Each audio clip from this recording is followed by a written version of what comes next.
श्री द्वारकाधीश चरण चरण श्री द्वारकाधीश सदा सहाय।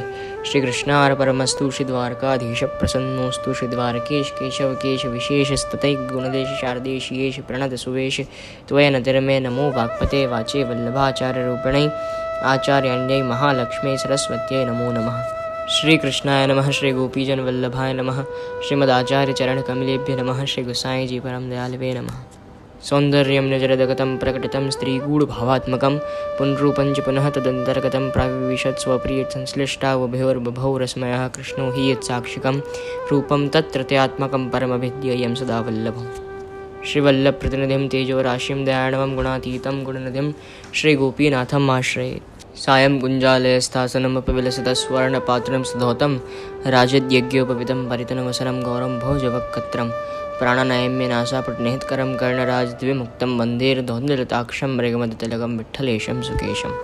नमामि श्रीबालकृष्णं यशोदोत्सङ्गलालितं पूतना सुपयः पान रक्षितो शेषबालकं प्रभुनन्दकुमारो मे स्वामिनी वृषभानुजा कृतार्थोऽहं कृतार्थोऽहं कृतार्थोऽहं न संशयः। आज व्यास पूर्णिमा के दिवस पे यानी गुरु पूर्णिमा के दिवस पे आप सभी वैष्णव जनों को कोटि कोटि मंगल बधाई है। आज के दिवस अपने पूज्य गुरु चरणों का दिवस है, जिन्होंने हमारे हर पग पग पे मार्गदर्शन हमारा किया और हमें हाथ पकड़ के सही पथ पर चलवाया। यदि किसी भी शिष्य के जीवन में उसे सिखाने वाला, उसे सही मार्ग पे चलाने वाला और उसे संसार में भटकने न देने वाला ऐसा गुरु न हो तो चक्रम भ्रमति मस्तके, यानी अवश्य जीव संसार में भटकता रहता है और भ्रमित हो जाता है और एक पथ पर चल नहीं पाता। वह जीव का मन हर जगह भ्रमित हो जाता है और वह जीवन में सही चुनाव नहीं कर पाता कि क्या सही है और क्या गलत है। ऐसे ही श्रीमद् आचार्य चरण और प्रभु चरण श्रीमद् गोसाई जी, यदि यह भूतल पे आप प्रकट नहीं होते और आपका अनुग्रह अपने पुत्रों पर यानी सभी वैष्णव जनों पर अनुग्रह की वर्षा नहीं करते, जितने भी पुष्टि जीव भूतल पर हैं और सभी वैष्णव जन ये संसार में भटकते रहते, हम सब कौन हैं? हम सब श्री आचार्य चरण और श्रीमद् गोसाई जी के बच्चे ही तो हैं, शिष्य ही हैं।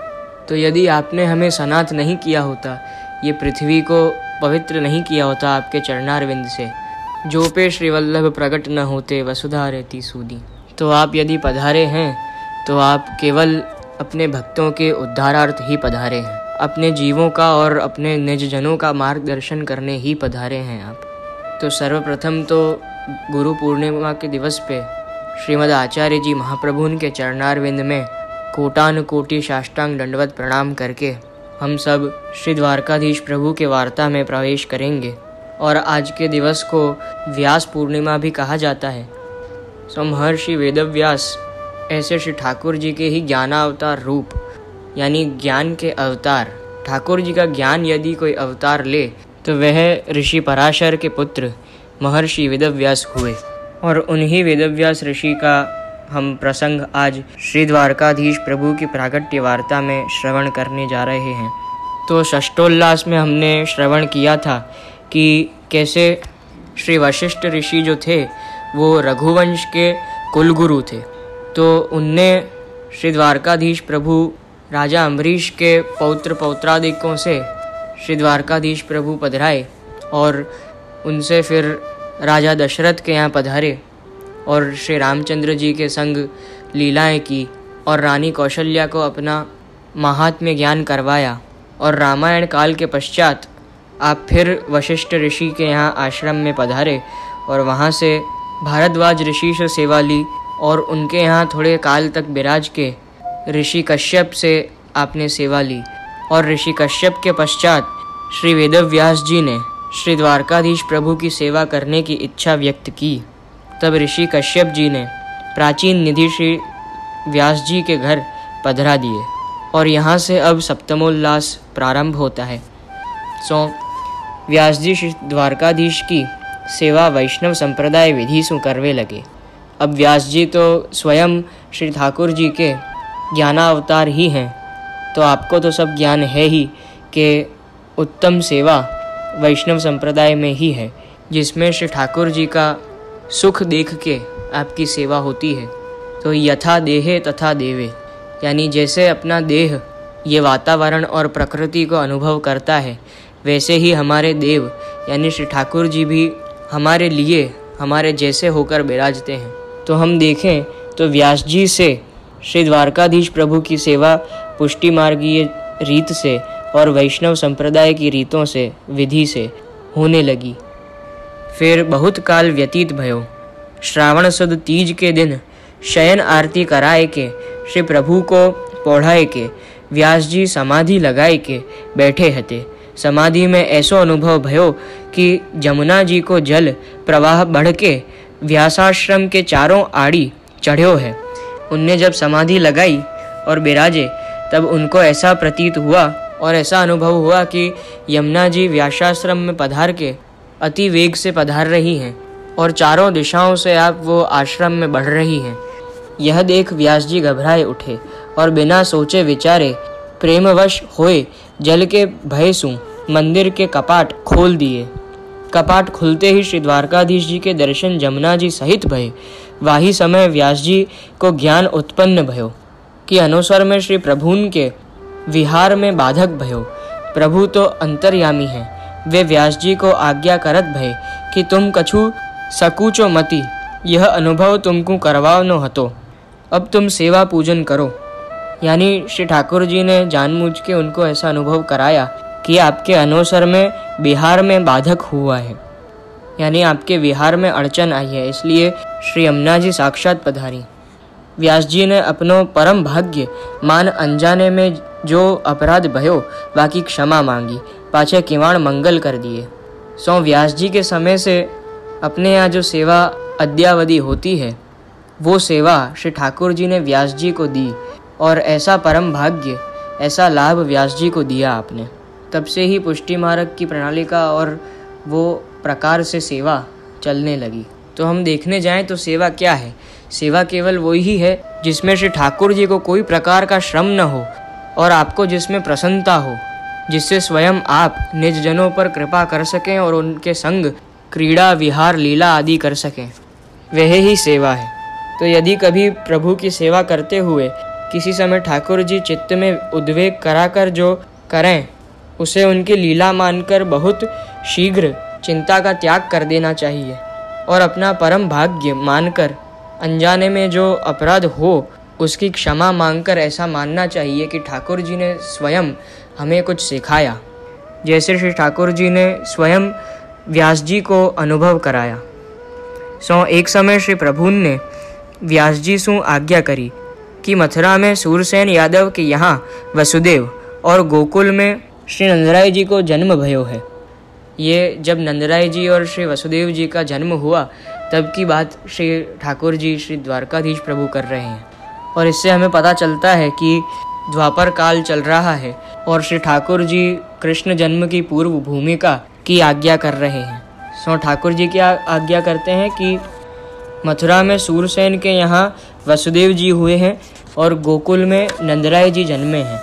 इन दोनों ने हमारी आराधना करके हमारे सदृश्य पुत्र की याचना करी, सो हमने उनको वरदान दियो है।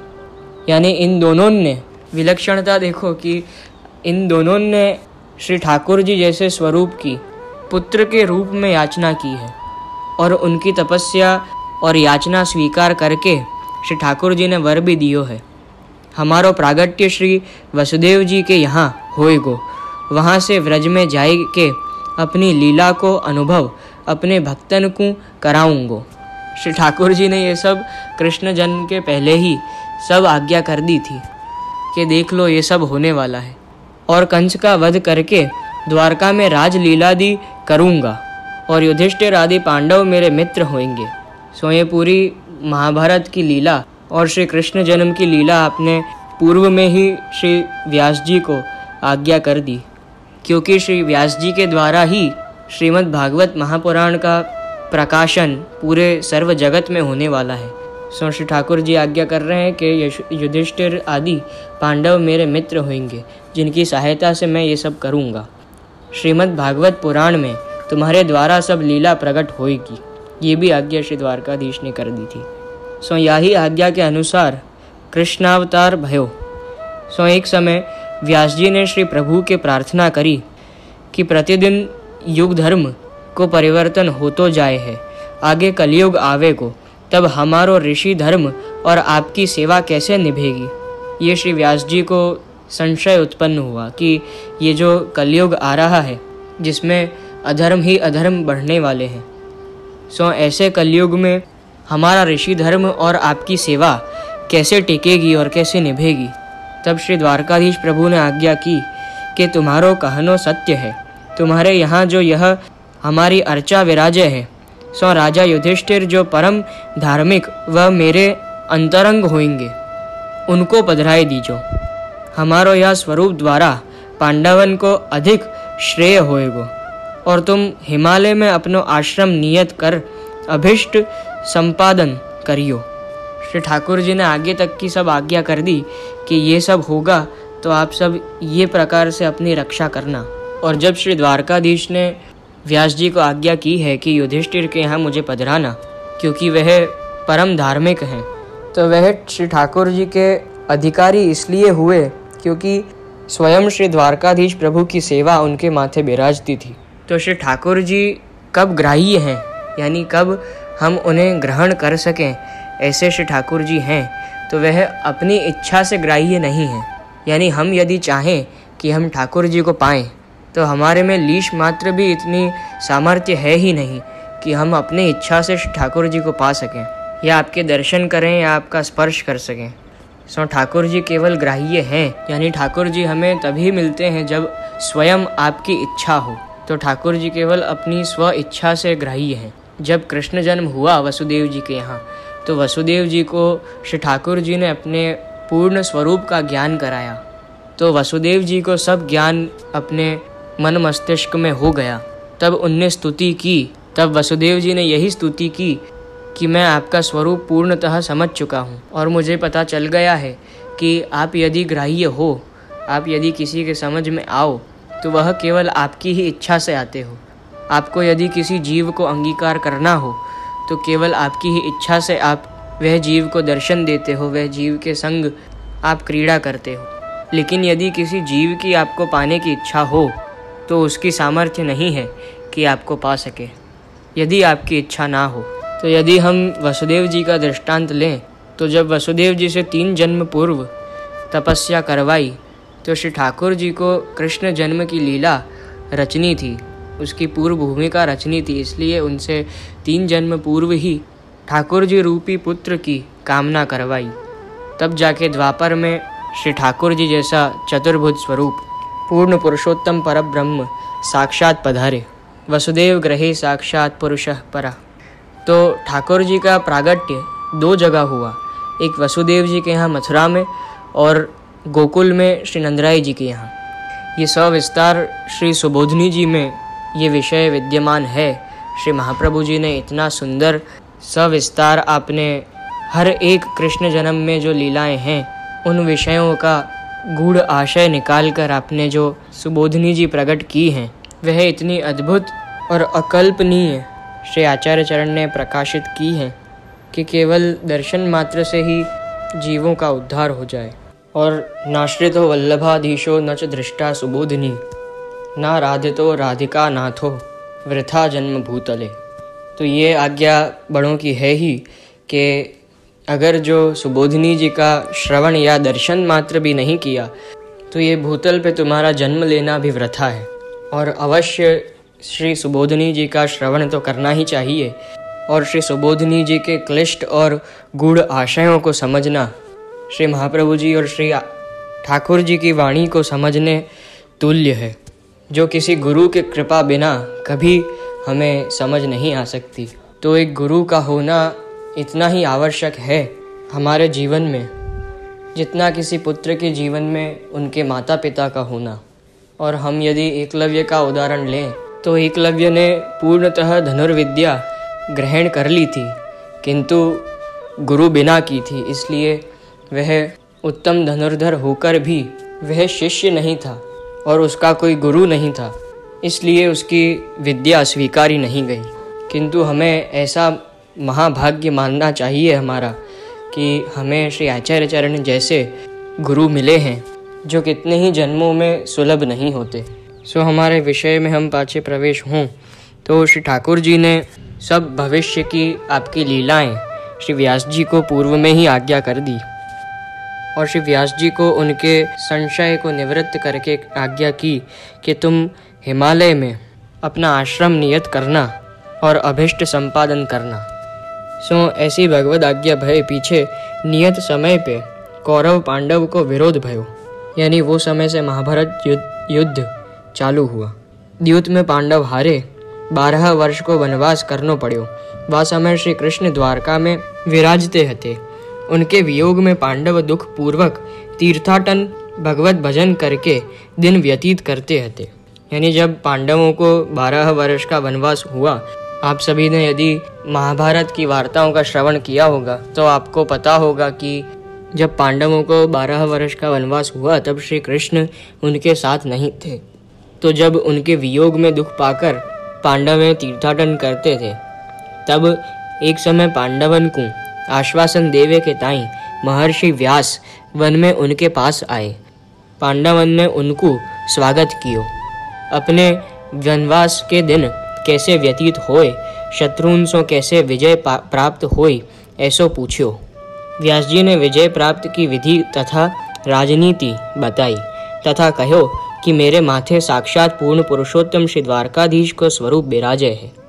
सो उस समय श्री व्यास जी के वहाँ श्री द्वारकाधीश प्रभु बिराजते थे और जो श्री द्वारकाधीश प्रभु ने व्यास जी से आज्ञा की थी कि मुकु युधिष्ठिर के पास पधराइयो, तो वो ये समय आयो है कि व्यास जी वह दुख सु और श्री ठाकुर जी के साक्षात स्वरूप सु जो वियोग पा रहे हैं उनको आश्वासन देवे व्यास जी पधारे हैं और कह रहे हैं कि मेरे माथे साक्षात पूर्ण पुरुषोत्तम श्री द्वारकाधीश को स्वरूप बिराजे है।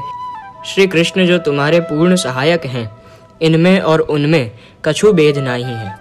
मोकू भगवद आज्ञा भी भई है तो तासु यह निधि मैं तुम्हारे माथे पधराई दूँ। तुम आछी रीति सु दृढ़ विश्वास और भक्ति सु इनकी सेवा करो, इनकी कृपा सु तुम्हारो अभिष्ट सिद्ध होएगो। सो वह पांडवों ने भी श्री द्वारकाधीश प्रभु की सेवा की है। और यदि हम ये कहें कि पांडवों के सहायक श्री ठाकुर जी स्वयं थे, तो ये जब व्यास जी ने यह आज्ञा करी कि मेरे माथे साक्षात पूर्ण पुरुषोत्तम श्री द्वारकाधीश बिराजे हैं और जो तुम्हारे सहायक श्री ठाकुर जी श्री कृष्ण हैं, उनमें और इनमें कोई फर्क नहीं है। पांडवों को तब से ही वह महात्म्य ज्ञान हो गया था।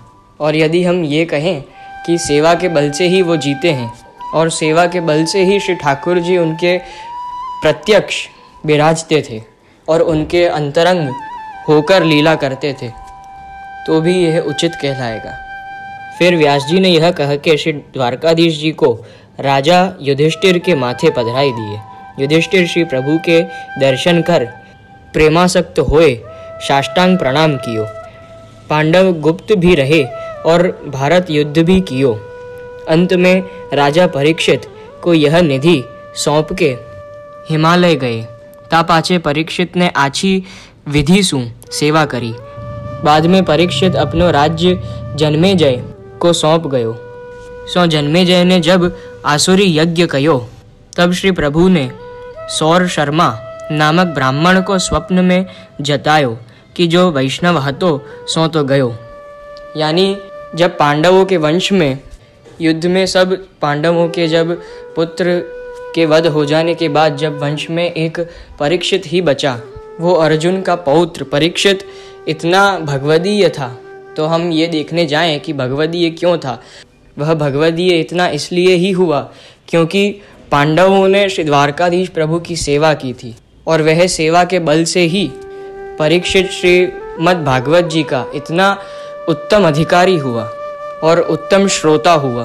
तो यदि हम ये विचारें कि परीक्षित को इतना उत्तम श्रोता क्यों बनाया ठाकुर जी ने और श्रीमद् भागवत जी का उत्तम अधिकारी क्यों करा, तो वो इसलिए क्योंकि श्रीमद् भागवत जी उसी के द्वारा पूरे सर्व जगत में आज तक विद्यमान है। तो यदि परीक्षित नहीं होते तो ये श्रीमद् भागवत जी जो पुराण पुरुष अद्यावधि विराज रहे हैं, जिनका लाभ हम अभी तक नहीं उठा पाते।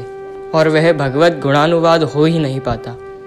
तो जब अंत समय में परीक्षित ने अपना राज्य जब छोड़ा, तब ठाकुर जी ने कैसा संजोग बनाया कि जब अंत समय में जब परीक्षित राज्य छोड़ के यमुना जी के तीर पर जब भगवत नाम लेने पधारे, उसी समय पर श्री व्यास जी के यहाँ शुकदेव जी प्रकटे। और शुकदेव जी ऐसे कि जो गर्भ में ही अपने माता के भगवत नाम लेते ही रहते और अहरनिश भगवत आवेश में ही विराजते। तो जन्म लेते ही आप तो भगवत रस में मग्न होके अपनी ही धुन में घर बार छोड़ के चले गए। तब व्यास जी भी उनके पीछे गए। तब शुकदेव जी परीक्षित के यहाँ पधारे और ऐसे शुकदेव जी और परीक्षित का संयोग हुआ और श्रीमद् भागवत जी की सप्ताह पूर्ण जगत को ऐसे उत्तम श्रोता परीक्षित के द्वारा मिली, क्योंकि यदि वह उत्सुकता नहीं जताते तो आज की तारीख में हमें भागवत जी दुर्लभ होती। सो ऐसे परम भगवदी ये राजा परीक्षित, जिनके जन्म के लिए श्री ठाकुर जी ने स्वयं अपने सुदर्शन से परीक्षित की रक्षार्थ उत्तरा के गर्भ में ब्रह्मास्त्र से परीक्षित की रक्षा की। सो राजा परीक्षित जब ऐसे उत्तम गति को प्राप्त हुए श्री भागवत जी का श्रवण करके, उसके बाद उनके पुत्र जन्मेजय, तो वह जन्मेजय ने अपने पिता के मृत्यु के क्रोध में और बदले के भाव से जब असुर यज्ञ किया, तब जो श्री ठाकुर जी उनके माथे विराजते थे, श्री द्वारकाधीश प्रभु माथे विराजते थे, आपने एक ब्राह्मण को आज्ञा की कि जो वैष्णव थे, जो परम भगवदीय भक्त थे, वो तो अब गए।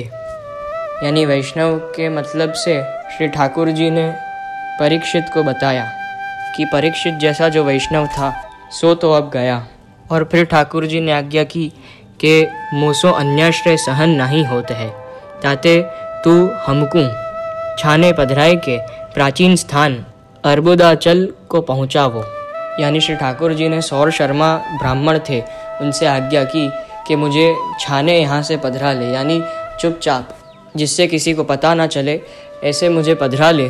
और प्राचीन स्थान जो आबू है, यानी जहाँ राजा अम्बरीश श्री ठाकुर जी की सेवा करते थे, वहाँ मुझे पाछे पधराए दे, क्योंकि यहाँ जो जन्मेजय कर रहा है वैसा अन्याश्रय श्री ठाकुर जी को ग्राह्य नहीं है। यानी आपको अन्याश्रय कदापि पसंद नहीं है। सो प्रभु ने ऐसी शक्ति ब्राह्मण में धरी कि वह श्री द्वारकाधीश जी को गोद में लेके 3 दिन और 3 रात्रि में आबू पर्वत पर पहुँचायो। सो श्री द्वारकाधीश प्रभु की कृपा से उनमें इतना सामर्थ्य आ गया था और ऐसा बल श्री द्वारकाधीश प्रभु ने दिया कि वे अकेले ही ठाकुर जी को अपनी गोद में 3 दिन और 3 रात्रि में आबू पर्वत पर पधरा लाया। तब रात में वह ब्राह्मण पर्वत की तराई में सोए गयो। सवेरे जब याकी आंख खुली तो एक टूट्यो फूट्यो शिखर वारो कोठा में प्रभु को बिराजते देखियो। तब यह ब्राह्मण को ज्ञान भयो कि यह साक्षात सर्वशक्तिमान प्रभु हैं। वह संसार में विरक्त होए श्री प्रभु की सेवा पूर्ण दृढ़ता सु करन लाग्यो। तो जब ब्राह्मण ने श्री द्वारकाधीश प्रभु का दर्शन किया तो उसे साक्षात्कार हुआ और उसे ऐसे दर्शन हुए कि ये तो स्वयं आप प्रभु ही हैं। तो सब संसार को छोड़ छाड़ के दृढ़ भक्ति करने लगा और आपकी सेवा पूर्ण दृढ़ता से करने लगा। सो वहाँ बड़े बड़े ऋषि मुनि महात्मा सिद्ध दर्शन करवे को आवे और ब्राह्मण को धन्य कहें। धन्य यों कहें क्योंकि उनने श्री द्वारकाधीश प्रभु को पधराया। अपने शिष्यन सु कहें यह निधि सतयुग की महाप्रतापशाली है।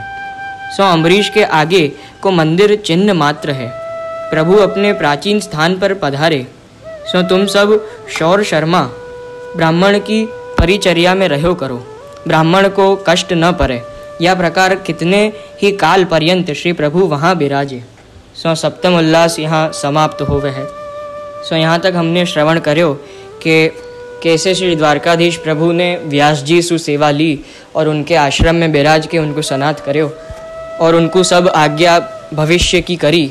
और भागवत जी को उपदेश श्री द्वारकाधीश प्रभु ने स्वयं ने श्री व्यास जी को दियो। और फिर जब महाभारत काल आयो तब श्री द्वारकाधीश प्रभु के आज्ञा अनुसार व्यास जी ने जो अपने माथे श्री द्वारकाधीश प्रभु विराजते थे वो युधिष्ठिर के वहाँ पधराए। और उनके बाद राजा परीक्षित के भाग्योदय होवे सु ठाकुर जी उनके माथे बिराजे और उनसु सेवा ली। और उनके उद्धार होवे के बाद जब जन्मेजय ने जब अन्याश्रय कियो, तब श्री द्वारकाधीश प्रभु ने आज्ञा करी कि जो परीक्षित जो एक वैष्णव हते सो तो गए, सो वहाँ एक ब्राह्मण सौर शर्मा नाम के हते, उनको श्री द्वारकाधीश प्रभु ने आज्ञा करी कि मुकु यहाँ सु छाने छाने पधरा ले। और पाछे श्री द्वारकाधीश प्रभु अपने प्राचीन स्थान पे, यानी जहाँ राजा अम्बरीश राज्य करते और जहाँ श्री द्वारकाधीश प्रभु प्राचीन स्थान पे विराजते, वहाँ पाछे आके आप विराजे और वहाँ के ऋषि मुनीन को आपने अपने स्वरूपानंद को दान दियो। सो ये वार्ता जैसे जैसे घटती जा रही है, तैसे तैसे श्री महाप्रभु जी के प्रादुर्भाव को समय निकट आतो जा रहे है। सो अब अष्टमोल्लास में हम ये श्रवण करेंगे कि चंपारण में श्री महाप्रभु जी प्रकट भये और आपसु मिलन श्री द्वारकाधीश प्रभु को कैसे भयो। तो आप सब ये आतुरता और उत्सुकता के संग कल की वार्ता श्रवण करियो। कल हम अष्टमोल्लास में प्रवेश करेंगे। सो आज बस इतना ही कह के मैं ये सत्संग को पूर्ण विराम दूँ और आप सभी को गुरु पूर्णिमा की खूब खूब मंगल बधाई। श्री वल्लभाचार्य चरण और श्री गोसाई जी के आश्रय को कभी छोड़ो नहीं। और जो राजा अम्बरीश और व्यास जी आदि को जो श्री द्वारकाधीश प्रभु ने सेवा को लाभ दियो, वो काल में जो रीति सु आप सेवा करते सब वाखों लाभ प्रभु ने दियो। किंतु आज के काल में तो श्री महाप्रभु जी ने और श्री गोसाई जी ने जो पुष्टि सेवा को विस्तार कर्यो है और जो पुष्टि सृष्टि को आपने ये अमूल्य कर्तव्य दियो है, वो अपन पूर्णतः अपने श्रद्धा सु निभावें। ऐसी अपने अपने गुरु के चरणारविंद में विनती प्रस्तुत करें। श्री कृष्णाय नमः, श्री गोपीजन वल्लभाय नमः, श्रीमद् आचार्य चरण कमलेभ्यो नमः, श्री गोसाई जी परम दयालवे नमः, श्री गुरुभ्यो नमः।